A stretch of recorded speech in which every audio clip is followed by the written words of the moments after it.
Hey there, A's Day fans. Welcome to our Wednesday edition of our show. We apologize for our delay. Things have been a little bit hectic since our return from sunny Southwest Florida for our content creation trip covering spring training for our Bases, Barrels, and Ball Players outlet. But nevertheless, we are back on track here for regularly scheduled programming, wanting to make sure that we touch base today before our Friday show and before we get into our A's one episode a day all the way through opening day. We'll touch on that later on in today's show. Once again, I'm your host, Joe Grado. Appreciate all of you listening to our thoughts on everything A's baseball on this lovely Wednesday, February 25th, or whenever you're listening to this edition of A's Day. On today's show, spring training is underway, and we are 4 games in at the time of recording. We will discuss some early camp storylines and provide a check-in on how things have been going down in Mesa. And before we wrap up, we are going to talk about 2 potential dark horse candidates that we feel for the A's can help them move closer to their playoff push. We take a look at a position player and a pitcher. Feels so good to be back. Holy Toledo, let's go A's.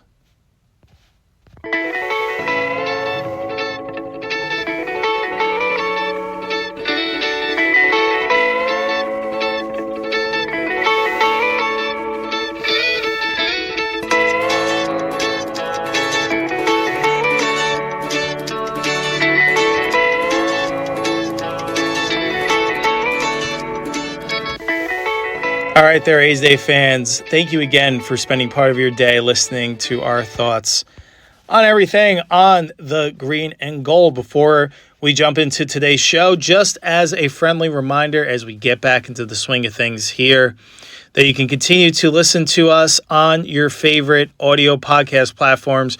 Continue to like, download, and listen to A's Day. We appreciate all of your support.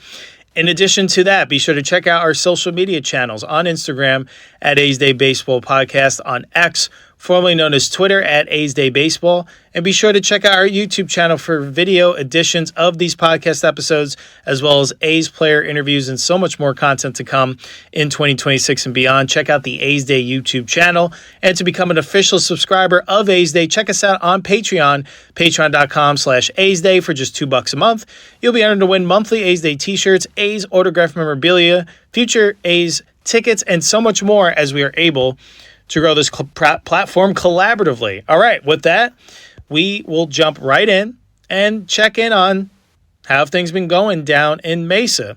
Vibes do seem to be high with all of the young talent showing off in camp, and now exhibition games are officially underway to get looks at guys and for the team to get reps preparing for the regular season.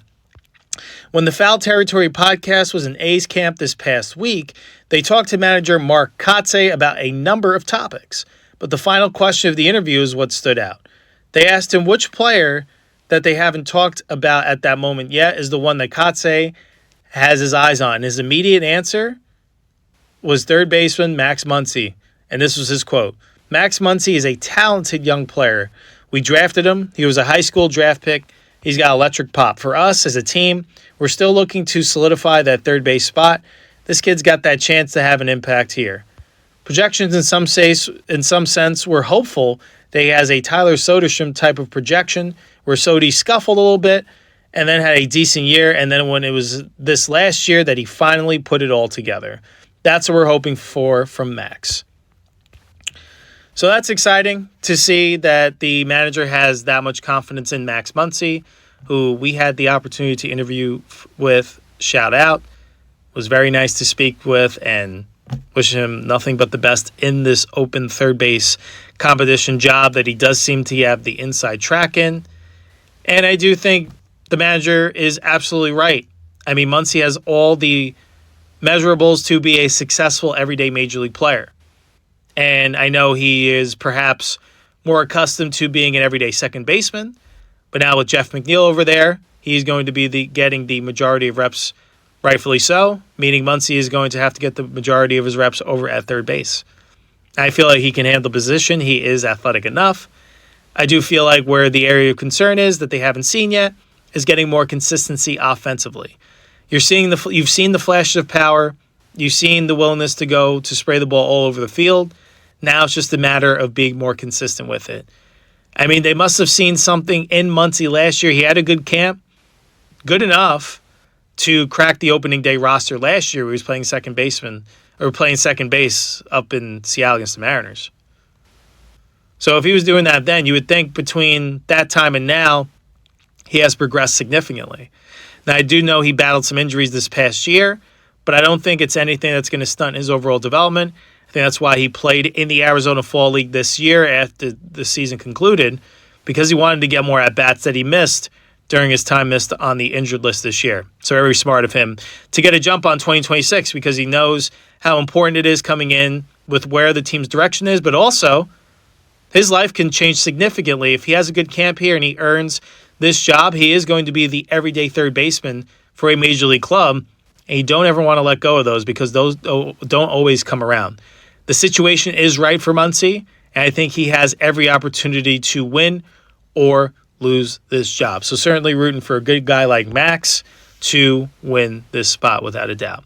Like I mentioned, moving along, the A's are 4 games in, and thankfully, if you haven't been following, we'll keep you up to speed here. We're going to do little check-ins here, just some notes. This is going to be the majority of our topic or discussion in terms of our spring training updates. Just some notes on how these games have went, some players, how they performed well or poorly or somewhere in between. So like I mentioned, if you haven't been watching spring training games, that's fine. We necessarily haven't been watching all the games. I've been checking in sporadically. They've lost all 4 decisions, and these were against the White Sox, the Guardians, the Brewers, and the Giants. So in the first game, Jack Perkins, he was the opener. Unfortunately, wasn't good enough to get out of the first inning. He allowed a leadoff double and a pair of walks to load the bases, then gave up a 2-run single that actually chased him from the contest. He got up to 26 pitches, which is where the team probably wanted him to reach that afternoon, but it was also a lot of work to get there, and he didn't even finish the inning. Shaky spring debut for Perkins, to be sure. Take it with a grain of salt. It's his first outing. Not necessarily going to put a ton of pressure on. I know he is someone that is in the running for that 4th or 5th spot in the A's rotation competition throughout spring training. This isn't the way you want to get off, but nevertheless, he's got plenty of time to turn it around. I'm sure he took some takeaways from this that'll build upon for his next outing and beyond. I do see Jack Perkins perhaps being even more useful in that swingman role. A's love those type of guys, and especially with the departure of Mitch Spence, they're going to be looking for someone to fill that void. So perhaps Perkins could be that guy. We saw him pitch in 3-inning spurts to earn a couple saves earlier in the year. We are going to get to another candidate that could potentially fill this role as well. That actually has already towed the rubber in spring training action. We'll get to him in a little bit. Relievers, Eduardo Nunez and Nick Anderson pitched an inning apiece in this game, with Nunez collecting a pair of strikeouts and Anderson had 1. Nunez has a high ceiling, but he'll need to really learn how to harness his stuff if he wants to reach those heights. At home for the first time this season, as we move along to their next game of action, the A's went with their staff leader during Game 2 against the Guardians, giving right-hander Luis Severino his first start of camp as they begin the ramp-up process for their prized and expensive starting pitcher. The 32-year-old righty looked locked in as if he was in midseason form as he tossed 2 scoreless innings, reaching 34 pitches. That's about as encouraging a start as one can hope for from Sevy, and we'll be hoping that this was the start of a massive bounce-back campaign for a guy that could potentially opt out of his contract following this year. His fastball did max out at 97.8 miles an hour. Definitely encouraging signs early in camp. 2 innings pitched. This was his line. 2 innings pitched, 1 hit, no runs, 1 walk, 3 strikeouts. He is preparing to represent the Dominican Republic it starts next week, the World Baseball Classic. The Athletics continue their rough start to spring training, losing 6-2 to the Giants in Game 3. The A's stopped scoring after the first inning, while the Giants went on to score 6 unanswered runs.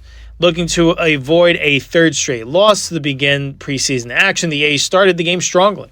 The first 3 batters reached base against Giants starting pitcher J.T. Brubaker. Max Muncy, one of the A's who we've been talking about, vying to start at third base, came up to bat with the bases loaded and nobody out, and a chance to do some damage. However, he ran into a double play, foreshadowing things to come. with a run in, a runner on third and 2 outs. Second baseman Andy Ibanez doubled to left field, bringing in the A's second and final run of the game. Taking the mound with a 2-run lead, A's starting pitcher JT Ginn turned in an impressive first spring training performance. He struck out the side in the first, beginning with Luis Arias, who was one of the hardest players in MLB to strike out. Ginn proceeded to complete a clean second inning, this time inducing 3 groundouts. His line was 2 innings, no hits, no runs, no walks, 3 Ks.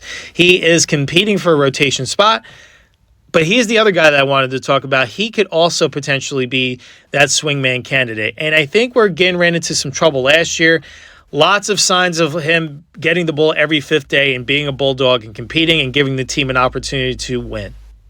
He goes out there, he expects to win, and I love that mentality. It just seemed like he fell into some trouble when teams got to see him a 3rd or even 4th time through. Didn't seem like he had enough of a repertoire plan, or him being a younger arm, not enough experience to make enough adjustments to continue to fool major league lineups. And I think he took a lot from last year. The best way to learn is by hands-on experience, in my opinion. But with him having an opportunity to go back to the drawing board this offseason, and now he is in the midst of a starting rotation job for the 4th or 5th spot in this A's rotation for 2026. This is how we talked about Perkins. That was kind of one of the starts that you didn't want to get off to. For Ginn, there couldn't be a better start to camp for Ginn than this. I mean, he looked absolutely electric. Things were effortless, and you wonder if he doesn't even end up in this rotation, that they do get an improvement in that swingman role, having Ginn be able to work 3, maybe even 4 innings if a starter can't get out of the 5th or perhaps, and then Ginn can step in and just roll along there. I think Ginn is very valuable, and we're going to talk about him again. We're going to touch upon him later on the show, not to give too much away, but really good start to camp for Ginn. The Athletics continued their terrible start in their most recent spring training game, losing 10-0 to the Milwaukee Brewers. The Brewers took an early lead in that game. I believe this happened yesterday, and they never looked back on their way to the blowout victory. The A's offense, full of regulars for the game's first 6 innings, was once again asleep as the team only got 5 singles over 9 innings. Taking the mound for the first time this spring was Mason Barnett. It started strongly as he pitched a clean first inning. However, his second inning did not go as smoothly. Brewers center fielder Blake Perkins singled, and then first baseman Tyler Black crushed Barnett's hanging curveball over the right field fence. Barnett's 29-pitch outing concluded after finishing that second inning, with his lone blemish being Black's home run. 2 innings pitched, 3 hits, 2 runs allowed, no walks, 3 Ks. So certainly a mixed bag here. Like we mentioned on our last show, Barnett is playing around with a new release point, perhaps making his pitches a little bit more difficult for hitters to pick up. And I think this is a mixed bag. You saw a lot, the strikeout pitch was working. He does make one big mistake that led to 2 runs. We'll see. I believe that Barnett, again, he's going to get every opportunity to win a spot. I just envision with some of the other guys that are vying for those spots, I'm not surprised if Barnett is starting the year at AAA for him to perhaps have a little bit more seasoning, or perhaps let him get some more innings under his belt with this new arm slot, with him getting a little bit more comfortable with it. The way you do that is getting more quality repetition with it. That's just the nature of muscle memory. The offense has been asleep early, but that's normal for the early days of camp. I'm not worried about that at all. I think the guys, as they get more reps, they're going to get more comfortable in the box. They'll be ready to bang. The depth in the lineup is going to be there. Excited to see how the lineup ends up being constructed. Is Nick Kurtz going to end up being the leadoff batter? Is it going to be Shea Langoliers? Is it going to be Jeff McNeil? Is it going to be Jacob Wilson? Don't be surprised if you see all of those guys lead off at some point in spring. Even the Lawrence Butler, who I do feel is probably going to slide a little bit lower in the order. Someone from reports that Butler has bulked up. Expecting a bounce-back campaign with him, especially now he has a clean bill of health. Battled a knee issue last year. He's gotten that taken care of. Looking forward to seeing what 2026 looks like for Butler. Not worried about the offense. What I'm looking for in spring training, really watching the pitching depth. Because I feel like if that is there, because there's a lot of unknowns. There's a lot of young arms in the running for innings to be pitched for the A's in 2026. So what is the right formula? Really going to matter first. Who performs in spring training, who's performing under the watchful eye on day-to-day practice work, live at-bats, all of that stuff. And then as the season progresses, some of these young arms that may start the year in AAA, they're going to be needed later on in the year. That's just the nature of the game. You need as many quality pitchers as you can, especially the teams that are in the postseason dance, and the team that is left there standing as the American League champion and the eventual World Series champion. Typically, the talent differs in different areas, but one consistent is that those teams typically have arms that they can rely on to get out of jams, to pitch meaningful innings, and get their team to their respective finish line at the end of this long, grueling marathon. So that is what I am looking forward to, is seeing who's performing, who's not, because I think that's going to really make or break the A's this year. We know they're going to score runs. We do know that this offense is going to be productive, and with the additions, especially with the Jeff McNeil, I believe they are going to play better defensively. And Andy Ibanez, who I feel like is an upgrade in terms of utility man, replacing Max Schumann. This team is going to field the ball a bit better. How are they going to pitch it? They were bottom 5 as a unit, so even if they can get to league average this year, or right around there, somewhere in the 15 to 18 range in terms of across Major League Baseball, the A's will have every opportunity to be in the thick of postseason discussion and making September a meaningful month for this young club. This episode is brought to you by Tom's Watch Bar in Sacramento. Level up your game day experience with a menu that goes beyond the ordinary, from elevated sports bar classics to chef-driven dishes and bold, crave-worthy flavors. Every bite is crafted to delight. Pair it with an ice-cold beer, a handcrafted cocktail, or a refreshing seltzer, and you might just forget you're in a sports bar. Sacramento's biggest sports party, every game, every day, all games that matter.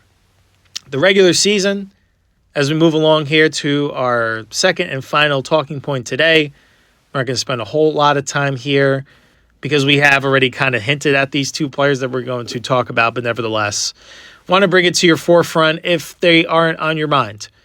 But the regular season, it's right around the corner. They're opening up. They have a tall task to kick things off right away. If you're not aware, on March 27th, they are going to be up in Toronto, in Canada, taking on the defending American League champions. We're just about a month away from A's baseball. I can't believe it. It seems like this offseason has really flown by. Were the A's as active as I had hoped in terms of adding to this roster? Maybe not on the pitching side. Really love the move of Jeff McNeil. And on the pitching side, bringing in Mark Leiter Jr. is going to add some veteran depth to the bullpen, which is great. And bringing in an Aaron Saval is great in terms of having a veteran presence in this rotation. But there's question marks that come with all these guys too as well. And can't wait to see these new additions answer the bell and help this young ascending roster get closer and closer to their ultimate goal and becoming a consistent force in the American League. This is a very, very fun offense to keep your eye on. And I think there's even other guys in that lineup that have an opportunity to take that next step. Like, crazy to say, I still think there's more to go for Tyler Soderstrom. He's not even 25 years old yet. Locks up that long-term extension. He had his coming out party last year. But I still think there's more in his game where he can cut down the strikeouts a bit and add more power to his game. And guess what? The older he gets, the stronger he's going to get. So lots to like there. It's the pitching side of things that is going to be concerning, and I think there's going to be some guys that need to step up. And like I mentioned, we'll watch it through camp, who's performing, who's not. But with that, you're going to rely on your stars, and you're always going to have your role players. So the purpose of this segment is I want to talk about two dark horse candidates that I think can really help make or break this A's season. I'm not saying the successes or failures weigh solely on these two players, but I think they could be instrumental in adding an element to this team that didn't have necessarily as much as they would have liked. So let's start on the position side of things. And we love Max Schumann. Again, another guy that we had the opportunity to talk with on A's Day. Wish him the best of luck. I think he got picked up by the Yankees, so hopefully that new opportunity for him.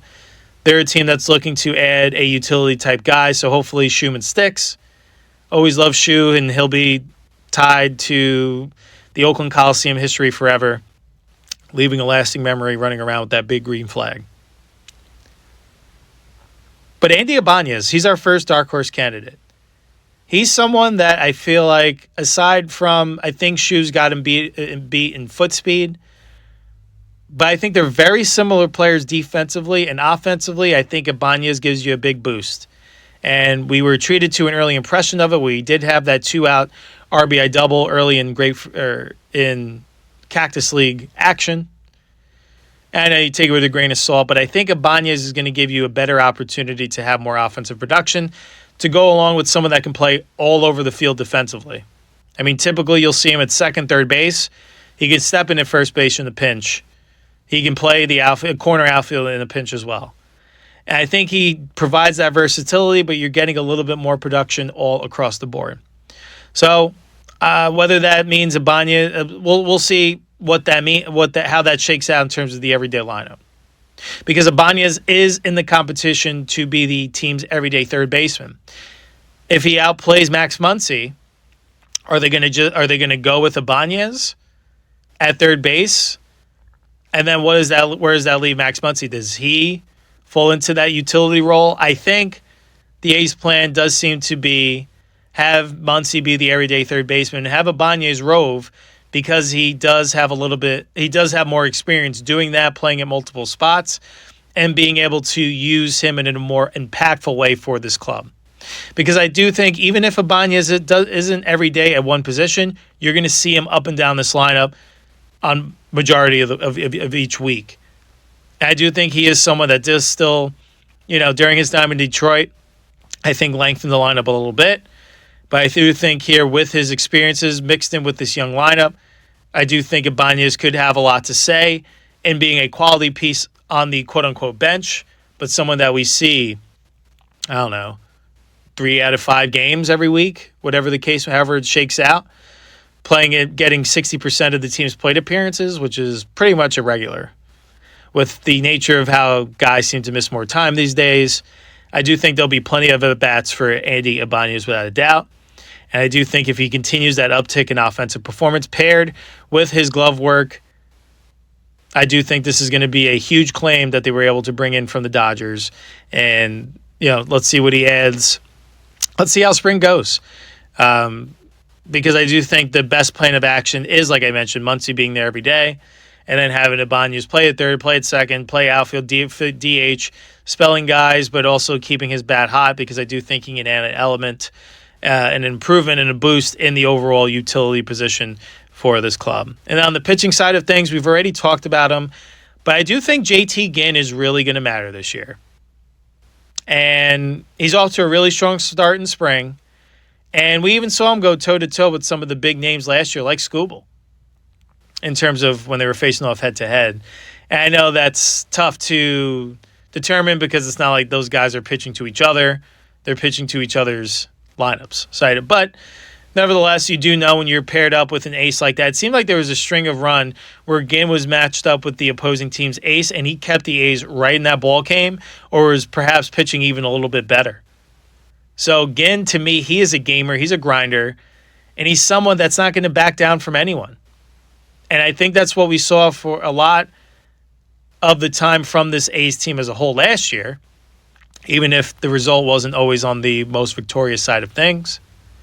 But you saw a group that was seen fearless, and especially as they grew more comfortable at home and seeing better performances against teams above 500.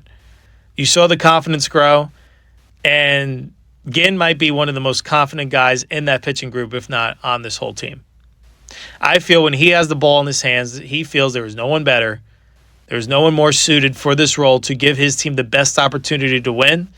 And he has his eyes set on the 4th or 5th spot in this rotation. Even though, to me, it seems like if they are basically penciling in Savall to be the 3 starter, to me, Luis Morales and Jacob Lopez are going to round out the starting 5.